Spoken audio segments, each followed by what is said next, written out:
and essentially talking of a partnership with protesters that are out here to protest peacefully.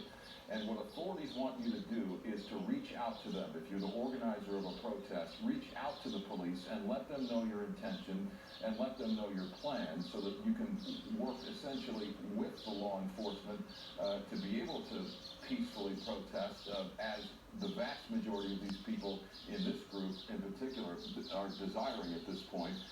We have seen smaller numbers of agitators within larger groups that intend to peacefully protest that have caused a whole lot of problems for law enforcement over the last couple of nights across Southern California.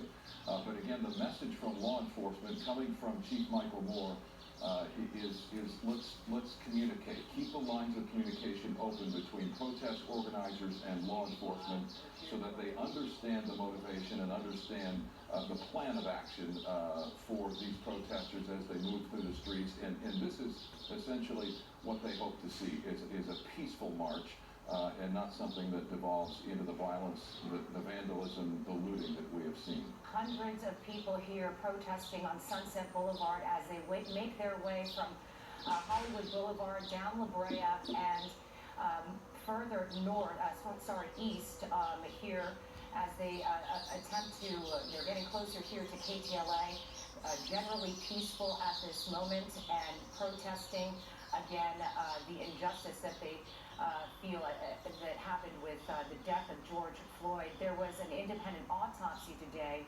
that was released that cited asphyxiation as George Floyd's cause of death.